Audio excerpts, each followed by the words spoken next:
സൗമ്യതയോടുകൂടെ കർത്തവ്യങ്ങൾ അനുഷ്ഠിക്കുക. ദൈവത്തിന് അഭിമതരായവർ നിന്നെ സ്നേഹിക്കും.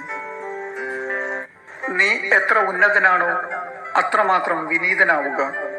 അപ്പോൾ കർത്താവിൻ്റെ കൃപയ്ക്ക് നീ പാത്രമാകും. കർത്താവിൻ്റെ ശക്തി വലുതാണ്. വിനീതർ അവിടുത്തെ മഹത്വപ്പെടുത്തുന്നു.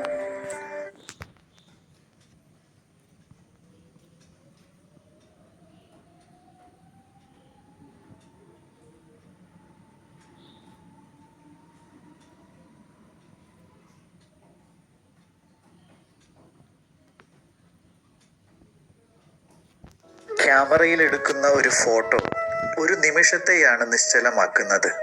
ആ നിമിഷം കടന്നു പോവും. ആ ചിത്രത്തിലെ മനുഷ്യരും മാറും.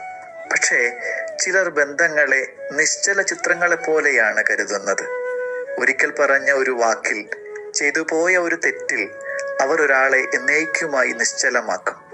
ഫോട്ടോ നിമിഷങ്ങളെ സൂക്ഷിക്കാനാണ്, മനുഷ്യരെ എക്കാലത്തേക്കുമായി പൂട്ടിവെക്കാനല്ല.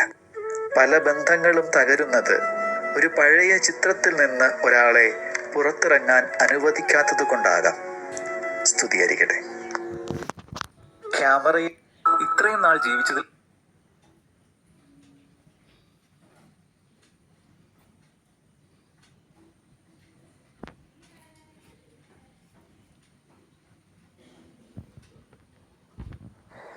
പ്രിയപ്പെട്ടവരെ, ഒരു വീട്ടിൽ ഞാൻ ചെന്നപ്പോൾ അവിടെ വർഷങ്ങളായി കിടപ്പിലായിരുന്ന ഒരു ചേച്ചിയെ കാണാനിടയായി. ശരീരം തളർന്നിരുന്നു, പക്ഷേ മനസ്സ് തളർന്നിരുന്നില്ല. മുഖത്ത് പരാതിയില്ല, പകരം ഒരു പുഞ്ചിരിയും സമാധാനവും. ആ ചേച്ചിയോട് പലരും ചോദിക്കും, ഇത്രയും വേദനകൾക്കിടയിലും എങ്ങനെ ഇങ്ങനെ സന്തോഷത്തോടെ ജീവിക്കാൻ കഴിയുന്നു? അപ്പോൾ ആ ചേച്ചി വളരെ ലളിതമായി മറുപടി പറയും, മറ്റുള്ളവർ ഈ ലോകത്തിലെ പല സന്തോഷങ്ങളും അനുഭവിക്കുന്നവരാണ്, എനിക്കതൊന്നും ലഭിച്ചിട്ടില്ല. അതുകൊണ്ട് സ്വർഗത്തിലേക്കുള്ള എൻ്റെ യാത്ര ഒരുപക്ഷെ എളുപ്പമായിരിക്കും. ഈ വേദനകളെ ഞാൻ ദൈവത്തിന് സമർപ്പിക്കുന്നു. ആ വാക്കുകളിൽ ഒരു വലിയ വിശ്വാസ സത്യം ഉണ്ടായിരുന്നു. ജീവിതത്തിൻ്റെ സന്തോഷം സാഹചര്യങ്ങളിലല്ല, ദൈവത്തിലുള്ള വിശ്വാസത്തിലാണ്. ശരീരം കിടപ്പിലായിരിക്കാം, പക്ഷേ വിശ്വാസം എഴുന്നേറ്റ് നിൽക്കുമ്പോൾ ജീവിതം തോൽക്കില്ല. വേദനകൾ നമ്മെ ദൈവത്തിൽ നിന്ന് അകറ്റേണ്ടതല്ല, കൂടുതൽ അടുപ്പിക്കേണ്ടതാണ്. പരാതികൾ കൊണ്ട് ലോകത്തെ മാറ്റാനാവില്ല, പക്ഷെ പ്രാർത്ഥന കൊണ്ട് ലോകത്തെ സ്പർശിക്കാനാകും. ഇന്നും ആ ചേച്ചി സ്വന്തം വേദനകൾക്കിടയിലും ലോകത്തിന് മുഴുവനും വേണ്ടിയും മറ്റുള്ളവരുടെ നന്മയ്ക്കായും പ്രാർത്ഥിച്ചുകൊണ്ടിരിക്കുന്നു. അതാണ് യഥാർത്ഥ വിശ്വാസം. അതാണ് ക്രിസ്തീയ ജീവിതത്തിൻ്റെ സൗന്ദര്യം. നമ്മുടെ ജീവിതത്തിലും എത്ര ചെറിയ പ്രശ്നങ്ങൾ വന്നാലും പരാതിപ്പെടുന്നതിന് പകരം ദൈവത്തിൽ പ്രത്യാശ വെച്ച് മുന്നോട്ട് നടക്കാം. കാരണം വേദനയെ വിശ്വാസമാക്കി മാറ്റുന്നവർ ഒരിക്കലും തോറ്റുപോകില്ല. ദൈവം അവരുടെ ജീവിതത്തെ അനുഗ്രഹത്തിൻ്റെ സാക്ഷ്യമാക്കും. ദൈവം സമൃദ്ധമായി അനുഗ്രഹിക്കട്ടെ. പ്രിയപ്പെട്ട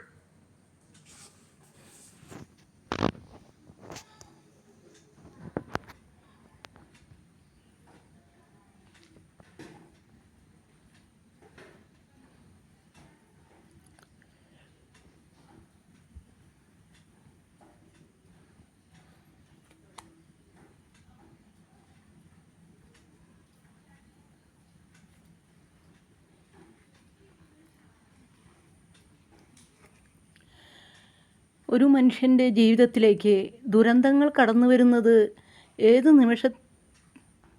നിമിഷത്തിലാണെന്ന് പറയാൻ കഴിയില്ല.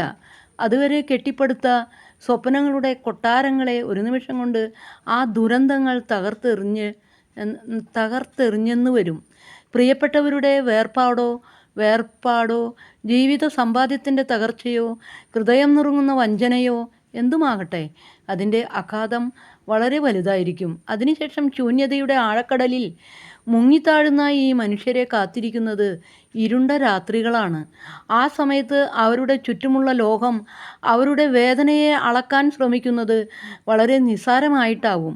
തകർന്നടിഞ്ഞ മനസ്സിൻ്റെ അവശിഷ്ടങ്ങൾക്കിടയിൽ ഇരുന്ന് ശ്വാസമെടുക്കാൻ പോലും പ്രയാസപ്പെടുന്ന ഒരുവൻ്റെ അടുത്തേക്ക് ആശ്വസിപ്പിക്കാൻ എത്തുന്നവരുടെ എണ്ണം ഒരുപാടുണ്ടാവും. പക്ഷേ അവരിൽ ഭൂരിഭാഗം പേരും ഹൃദയത്തിൽ നിന്നല്ലാതെ ഒരു യന്ത്രത്തെ പോലെ ഉരുവിടുന്ന ചില വാചകങ്ങളുണ്ട്. കഴിഞ്ഞതൊക്കെ കഴിഞ്ഞു, ഇനി അതൊന്നും ഓർക്കരുത്, പഴയ പോലെ ഉഷാറാകണം. എത്ര ലളിതമാണ് ഈ വാക്കുകൾ, കേൾക്കാൻ എത്ര സുഖമുള്ളവ.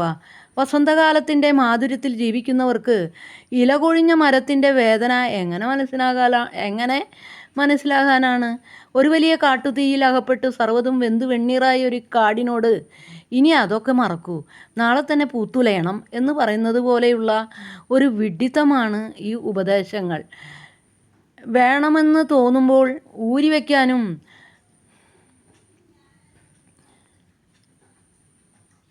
മറ്റൊന്ന് ധരിക്കാനും വേദന എന്നത് ഒരു വസ്ത്രമല്ല. അനുഭവിച്ചവൻ്റെ വേദനയുടെ ആഴമളക്കാൻ മറ്റൊരു മനുഷ്യൻ്റെ അളവുകോലുകൾക്ക് ഒരിക്കലും സാധ്യവുമല്ല. ഒരു അമ്മയ്ക്ക് തൻ്റെ കുഞ്ഞിനെ നഷ്ടപ്പെടുമ്പോൾ ഉണ്ടാകുന്ന ശൂന്യതയോ, ജീവിതകാലം മുഴുവൻ കൂടെ ഉണ്ടാകുമെന്ന് കരുതിയ കൈകൾ പെട്ടെന്ന് ഒഴിഞ്ഞു പോകുമ്പോഴുള്ള ഏകാന്തതയോ മറ്റൊരാളുടെ വാക്കുകളിൽ ഒതുക്കാവുന്നതാണോ? തകർന്ന ഹൃദയങ്ങളെ പഴയപടിയാക്കാൻ കാലത്തിനും കഠിനമായ പ്രയത്നത്തിനും മാത്രമേ സാധിക്കൂ. ആശ്വസിപ്പിക്കാൻ എത്തുന്നവർക്ക് ഈ പ്രക്രിയയ്ക്ക് കാത്തുനിൽക്കാനുള്ള ക്ഷമയില്ല. അവർക്ക് വേണ്ടത് പെട്ടെന്നൊരു മാറ്റമാണ്. അവർ അനുഭവിച്ചതിന് തുല്യമായ ഒരു നഷ്ടമോ ദുരന്തമോ സ്വന്തം ജീവിതത്തിൽ സംഭവിക്കുന്നതുവരെ ആർക്കും അവരുടെ മാനസികാവസ്ഥ പൂർണ്ണമായി മനസ്സിലാവുകയില്ല. മറ്റുള്ളവരുടെ സങ്കടങ്ങൾ നമുക്ക് വെറും കഥകൾ മാത്രമാണ്. സ്വന്തം വിരലിൽ ഒരു ചെറിയ മുറിവുണ്ടാകുമ്പോൾ അനുഭവപ്പെടുന്ന വേദനയോളം വരികയില്ലല്ലോ അടുത്തവൻ്റെ ഹൃദയം പിളരുന്ന ആ സങ്കടം പോലും. കനലിൽ ചവിട്ടിയവൻ്റെ പൊള്ളൽ അറിയണമെങ്കിൽ നമ്മളും ആ കനൽ വഴിയിലൂടെ ഒരിക്കലെങ്കിലും നടക്കണം. ദൂരെ മാറി നിന്ന് സഹതാപം പ്രകടിപ്പിക്കുന്നത് വളരെ എളുപ്പമാണ്. നമുക്ക് ചുറ്റുമുള്ള ദുരന്തബാധിതരെ ആശ്വസിപ്പിക്കാൻ പോകുമ്പോൾ ദയവ് ചെയ്ത് കാണാപ്പുറം പഠിച്ച് ഈ വാചകങ്ങൾ ഒഴിവാക്കുക. അവർക്ക് ആവശ്യം നിങ്ങളുടെ വലിയ ഉപദേശങ്ങളല്ല. നിശബ്ദമായി അവരുടെ കൈകൾ ചേർത്ത് പിടിക്കാൻ, അവർക്ക് കരയാൻ ഒരു തോൾ നൽകാൻ, വിധികർത്താവാകാതെ അവരുടെ സങ്കടങ്ങൾ കേട്ടിരിക്കാൻ ഒരാളെയാണ് അവർ തിരയുന്നത്. ഓരോ മനുഷ്യരും അവനവൻ്റെ കുരിശുമേന്തിയാണ് ജീവിതത്തിൻ്റെ കാൽവരിമല കയറുന്നത്. ആ ഭാരം കുറയ്ക്കാൻ കഴിഞ്ഞില്ലെങ്കിലും ഉപദേശങ്ങൾ കൊണ്ട് അത് കൂടുതൽ കഠിനമാക്കാതിരിക്കാം. കടപ്പാട് ജയേഷ് മൈനാഗപ്പള്ളി.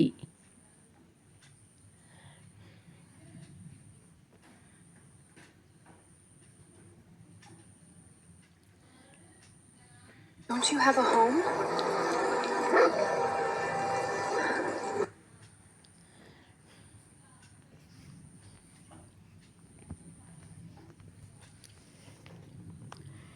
ഇരുളുമൂടിയോ ഇടവഴികളിൽ ഇടറി വീഴും ഞങ്ങളെ വഴിയൊരുക്കി വഴി നടത്തും ഇടയനല്ലോ നീ. ഈശോയെ എഴുന്നള്ളിടണേ മാമക നിജമാം ഹൃദയത്തിൽ, സ്നേഹിച്ചിടുന്നു ഞാനങ്ങേ മാത്രം. എന്നെന്നും നാദാ ഞാനെന്നുമേ യേശുവേ അപ്പത്തിൻ ഗണത്തിൽ എനിക്കായങ്ങ് മറഞ്ഞിരിപ്പൂ. ആശയറ്റ് ഞാൻ വിശ്വസിപ്പൂ, അതുതന്നെയങ്ങ് ചൊല്ലിയതായി. ഇതെൻ്റെ ശരീരമേ, അതുതന്നെ പൂജിച്ചിടുകിൽ നിങ്ങൾ. ഏവരിത് പൂജിച്ചിടുമോ, നിത്യമാകും രക്ഷ നേടുവാൻ. നിങ്ങളും അപ്പമിതെടുത്ത് നേരായ്മന്തേകമാക്കിക്കൊണ്ട് സ്വീകരിച്ച് ഭജിപ്പാൻ നൽകില്ലെന്നു ഞാൻ ശിഷ്യർക്ക് ചൊല്ലിയല്ലോ. ദിവ്യകാരുണ്യത്തിൽ വിരുന്നിൽ ദിവ്യനാം നാഥാ നീയല്ലാതെ താൻ ആത്മാവിനാൽ തീർത്ത അപ്പമൊരു മന്ന. ഭക്തിയോടിതു ഭക്ഷിപ്പവൻ ധന്യവാനായി താൻ മേവിടുമേ. അശുദ്ധമെന്നിയെ ഭക്ഷിച്ചാലോ യൂദാസിൻ ഗതി താൻ നേടുമവൻ. യൂദാസിൻ ഗതി താൻ നേടുമവൻ.